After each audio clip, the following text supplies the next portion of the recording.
Welcome to Wisdom Trek with Gramps. I am Guthrie Chamberlain, and we are on day 2537 of our trek.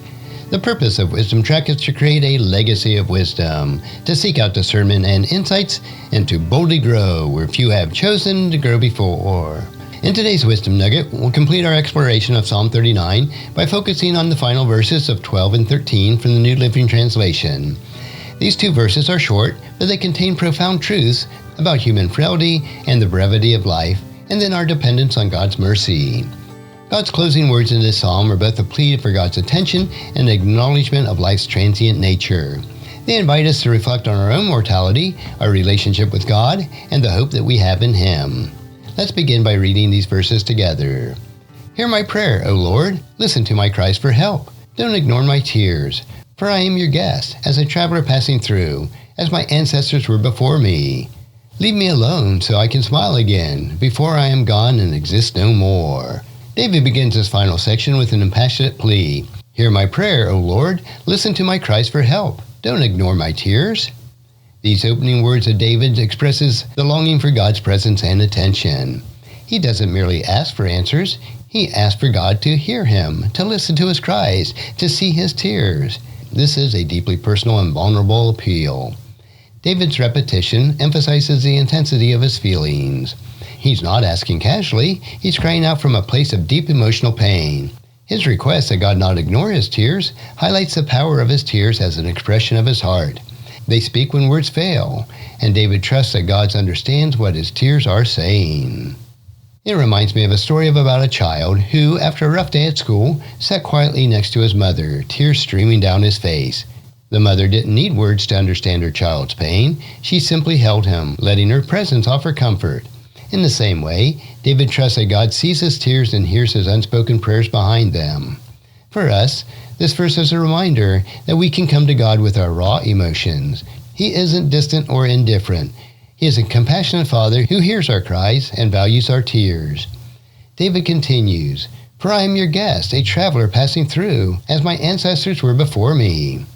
Here, David acknowledged the temporary nature of his life. He compares himself to a guest in God's world, a traveler passing through on a journey that one day will end. This imagery underscores the brevity of human life and the fact that we are not permanent residents here on earth. That is, until Christ returns to establish a global Eden. The phrase, as my ancestors were before me, connects David's experience to a broader human condition. He recognizes that his life is part of a continuum. Just as his ancestors lived and died, so too will he. This humble acknowledgement puts life in perspective, reminding us that our time on earth is short and that our ultimate home is with God. I recently read about a family who decided to downsize their home and embrace a more minimalistic lifestyle. They viewed their home as a temporary stop on their journey, focusing instead on experiences and relationships that have lasting value. David's perspective is similar. He sees himself as a guest in God's world, focusing on the eternal priorities rather than on temporary possessions. For us, this verse invites us to reflect on how we are using our time. Are we living as if the world is our ultimate destination, or are we investing in things that have eternal significance? David concludes the psalm with a raw and honest plea. Leave me alone so I can smile again before I am gone and exist no more. At first glance, this verse might seem startling or even troubling. Why would David ask God to leave him alone? To ask this, we need to consider the context of David's suffering and the recognition of life's brevity. David isn't rejecting God's presence, he's expressing the weight of God's discipline. Earlier in the psalm, he acknowledged that his suffering was a result of God's correction. Here he is asking for relief, a reprieve from the heaviness that he feels, so that he can experience joy once again before his life ends. This phrase, before I am gone and exist no more, reflects David's deep awareness of his own mortality. It's not a denial of the afterlife, but an acknowledgement of the fleeting nature of our earthly life. David longs to find joy and peace in the time that he has left. Imagine a runner nearing the end of a marathon. Exhausted and burdened by fatigue, they might cry out for relief, longing for that finish line where they can rest and recover. David's plea is similar. He's asking God to lighten his load so that he can experience a moment of peace and joy before his earthly journey ends. For us, this verse reminds us that it is okay to bring our honest struggles to God. Even when we are overwhelmed, we can trust that He hears us and understands our need for relief. In Psalm chapter 39, verses 12 and 13, it offers us rich insights to the human condition and our relationship with God. Let's unpack some key themes and lessons that we can take away. First, we need to be in honest prayer. David's plea for God to hear his prayer and to see his tears is a powerful example of honest communication with God. We don't need to hide our emotions or struggle from Him. He welcomes our authenticity. Next, we need to realize that life is transient. David's acknowledgement that he is a guest and traveler reminds us that life is short.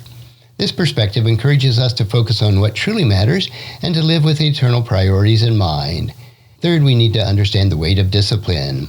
David's request for relief shows that even God's discipline, though necessary, can feel overwhelming at times.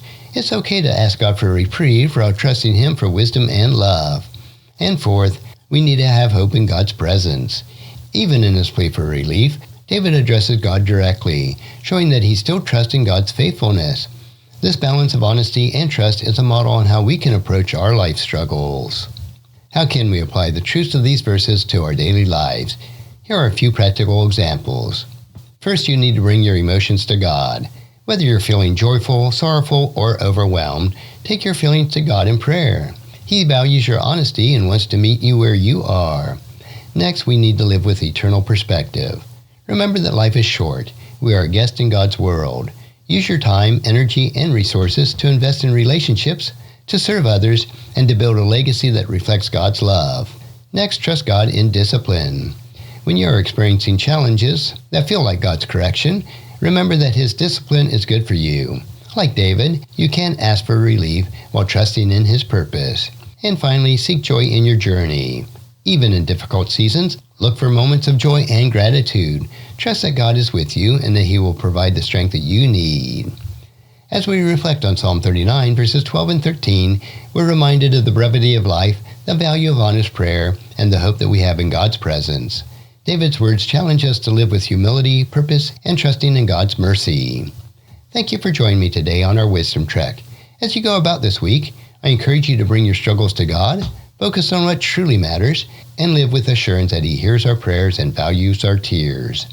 Until the next time, may God's wisdom guide your steps, and may His peace fill your hearts. And if you found this podcast insightful, please subscribe and leave us a review. Then encourage your friends and family to join us and come along with us tomorrow for another day of Wisdom Trek, creating a legacy. Thank you so much for allowing me to be your guide, your mentor, and most importantly, I am your friend as I serve you through the Wisdom Trek podcast and journal. And as we take this trek of life together, let us always live abundantly, love unconditionally, listen intentionally, learn continuously, lend to others generously, lead with integrity, and leave a living legacy each day. I am Guthrie Chamberlain, reminding you to keep moving forward, enjoy your journey, and create a great day every day. See you next time for more daily wisdom.